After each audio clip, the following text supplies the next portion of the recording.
So SSH Behemoth 5 and the password is this one. So just copy that, paste it here, hit enter, clear cd/behemoth. And here you have Behemoth. So let's see what it is. It's doing nothing. So let's see ltrace Behemoth 5. And as you can see, I used ltrace. So I'm going with the permissions of Behemoth 5, not Behemoth 6. Okay, if I run it directly, I would have Behemoth 6 permissions, so I can access this file. So what it's basically doing is it's trying to open this file and do something with it. Since ltrace cannot open it, it just says permission denied. So let's try to analyze this file with pound debugger.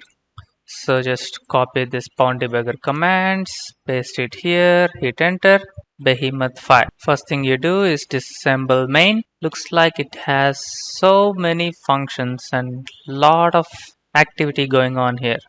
So starting from here, we have something that we don't understand, and then we have fopen, and we have seen that fopen tries to open Behemoth 6 password. If you just try to analyze these two things, you should get Behemoth 6 password. So something like x/s and paste this. So this is an argument for fopen which will say that read certain thing or certain file. So if you scroll up again and copy the next parameter or the next argument, you should see that it is Behemoth 6. Alright, let's see some other push instructions. For example, this fopen tries to open the file, and then if there is any error, it will exit. The error is not there, then it's going to go for fseek. Fseek will look for that file, and ftell will tell the contents of the file, and then rewind will just bring all together and then tries to store using malloc. And by reading these things, you will not actually get anything. It has to be something like a push instruction. Just scroll down, and once this is done, it says fgets. So fgets usually gets the information from the user, right? But it will also get information from standard input. For example, if this variable, whatever is stored inside, it can be passed through standard input to fgets. So once it receives, it will also check for string length. Once it gets every data, then it's going to close the file. The file is no longer needed because it's already stored in the memory. So if you scroll down, next thing what it's trying to do is it's trying to get the host by name. So if you see this push instruction, let's try to analyze this x/s and give this instruction. You can see that it is localhost. It's trying to get the data from here and send it to localhost, and localhost to which port. So let's see if we can get the ports as well. Here also, if it cannot get the host name, which is localhost, then it's going to reject whatever that is and exit out of here. But if it accepts, here you can see that there are 3 push instructions which are really important for something which is a socket. So if you check manual of socket, here you can see that it says create an endpoint for communication. So socket is basically, it will wait for input instructions or input data so that it will communicate back and forth. Scroll down, this is how you use it.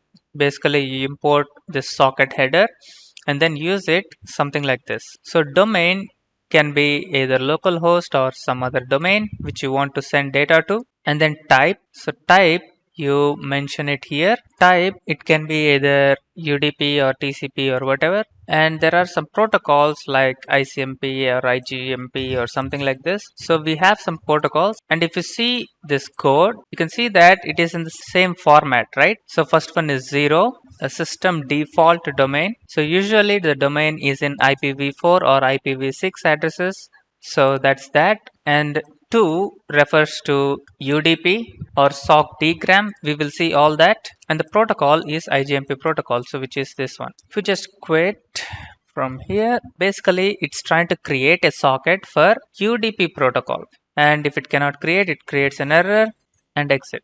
And then we have A to I. So let's see what we have in this location. x/s, and this has 1337. It seems like a port number, right? So something like localhost port 1337.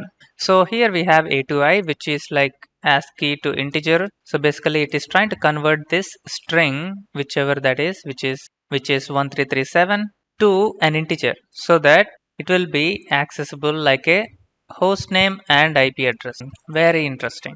And if you scroll down, we don't see much. We don't see any push instructions that are having an address. And if you scroll down here, you can see a send to instruction. So sending to certain location. So the send to function actually takes these two push instructions as arguments. And then if you see these two push instructions, these are actually referring to the socket. So basically we are sending something to the socket. If you see the first argument EBP minus 2C, so EBP minus 2C is taken from the memory, which is probably the password of Behemoth 6 contents, which is actually the password.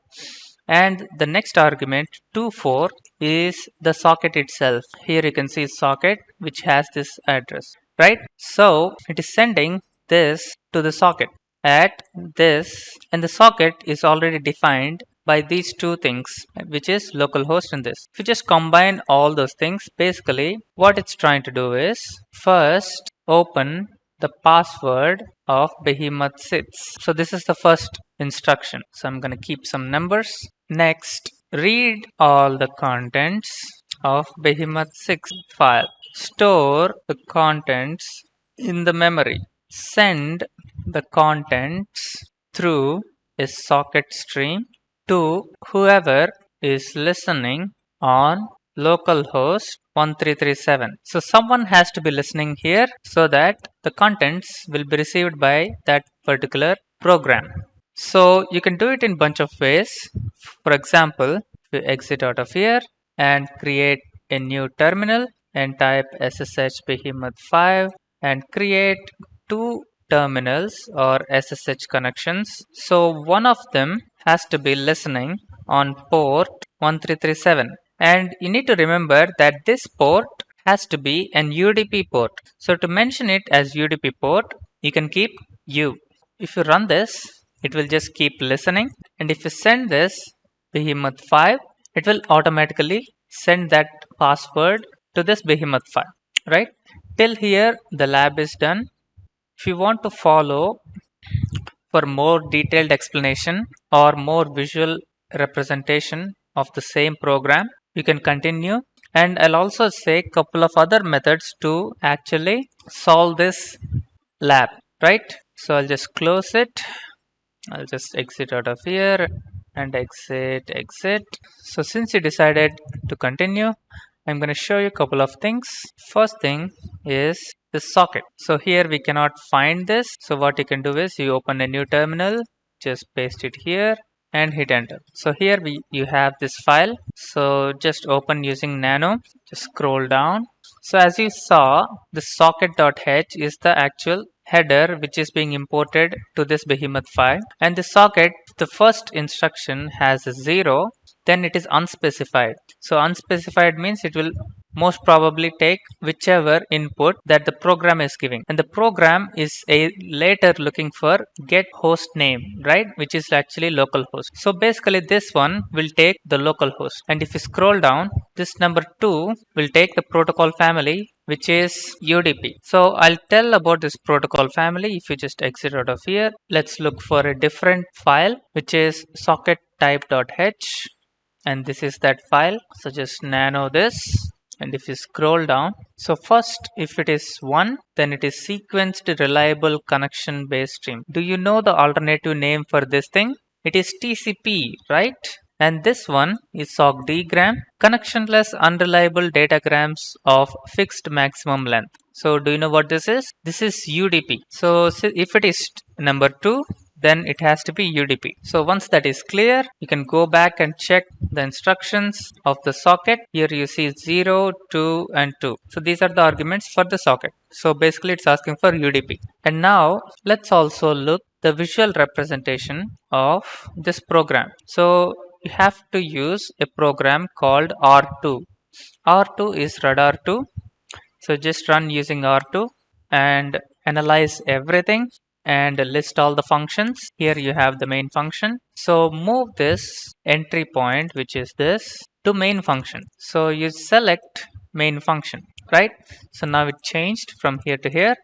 Now you say print disassembly function of main. So it will just print all the things that main function is shown. So it will show all the arrow keys, like the condition starts from here or ends from here or something like that. So I'll just have to zoom out a little bit for a visual representation. So if I just type VV, capital V's, and hit enter, I can see the visual representation of this. So I can use arrow keys to navigate, and here you can see this memory address has Behemoth sits. So this F open will open this file. If it cannot open, it will create an error. If it can open, it goes to the right side. So once it able to fetch that file, it will try to read the contents of the file as a stream, and then it will try to store all the contents of that file into a memory. It's going to look for some host name, and which is a local host, as you can see here. Once it gets the local host, it will go to the right side. If it cannot get the local host, it will go to the left side. So let's go to the right side,